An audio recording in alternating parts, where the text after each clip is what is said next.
Cooker صاحب آپ لوگوں نے ایک باقاعدہ تھنک ٹینک کی شکل میں، شاہد خاقان عباسی، مفتاح، ان کی پارٹی ان سے بہت خفا بھی ہوئی، لیکن آپ لوگ سیمینارز کرتے رہے، تقریریں کرتے رہے. ابھی میں نے جو نمبرز بتائے ہیں یہ اتنے خوفناک نمبر ہیں کہ ان کو جب کسی کو سنبھالنے کی ذمہ داری ملے گی نا تو اس کو سمجھ آئے گی نہ ڈالر قابو آ رہا ہے، نہ انفلیشن قابو آ رہا ہے. پالیسی ریٹ 22 پہ لے گئے، شاید ابھی اور 2% لے جائیں پھر بھی نہیں قابو آئے گا.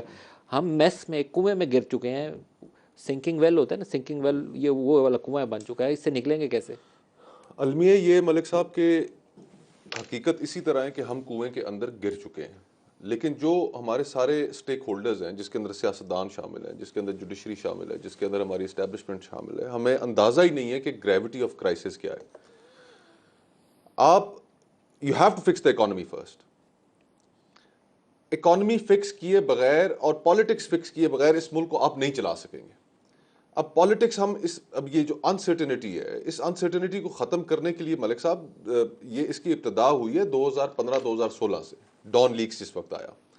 وہ وقت اٹھا کر دیکھ لیں اور آج کا اٹھا کر 2014 کے دھرنے سے، جی ہاں، دھرنے سے سٹارٹ اور وہاں سے ہم کنٹینیوسلی، اور یہ کسی بھی قوم کی تاریخ میں ایک بڑا لمبا پیریڈ ہوتا ہے کہ آپ نے پچھلے جو 10 سال ہیں 10 پورے، سال ہیں وہ کنٹینیوس آپ نے ایک کرائسس میں گزارے. کچھ پولیٹیکل فورسز کو ڈسکریڈٹ کرنے میں اور جی، ایک پولیٹیکل فورس کو بنانے میں.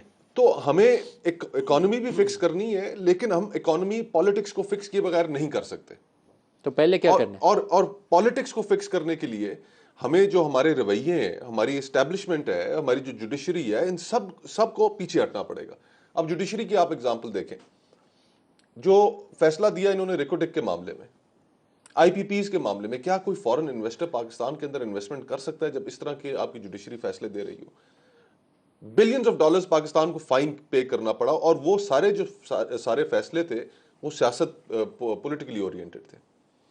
میڈیا پہ خبریں چلیں کہ جی کہ کرپشن ہوگی، سو موٹو نوٹسز لیے گئے. سٹیل مل سے لے کر کارکے اور ریکوڈیک تک ہر ایک پروجیکٹ جو تھا نا وہ ایک سیاسی ٹارگیٹڈ مہم کے تحت اس کے اوپر فیصلہ سازی ہوئی تھی. سو اب ہم ایسے نتیجے پہ ایسی جگہ پر پہنچ گئے ہیں کہ جہاں سے واپسی کے لیے، آپ نے ٹھیک کہا، آپ نے 3 سے 5 سال کا کہا، میرے خیال میں ہمیں 10 سال کا پیریڈ چاہیے یہاں سے ملک کو ریورس کرنے کے لیے، اور اس کے بغیر ہم نہیں کر سکیں گے.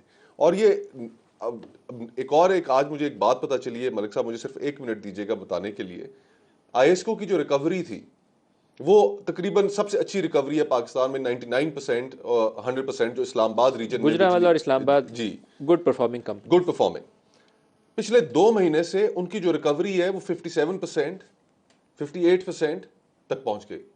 لوگوں کے اندر کیپیسٹی ختم ہو گئی ہے بل پے کرنے کی. بل پچھلے 2 مہینوں میں ڈبل ہو گئے. آپ گھر اپنے کا بل دیکھیں، میں پے کر سکتا ہوں لیکن مجھے اس دفعہ دیکھ کے تو ہوا ہے کہ میرے بل کو کیا ہوا ہے، 2 گنا کیسے ہو گیا، 2 گنا میں نے بل دیا. لوگوں کی کیپیسٹی ختم ہوتی جا رہی ہے، اور یہ سب سے آپ کی بیسٹ پرفارمنگ، آپ کی ہیسکو ہو گئی، لیسکو ہو گئی، آئی ایس کو ہو گئی، یہ سب سے بیسٹ پرفارمنگ آپ کی ڈسکوز ہے.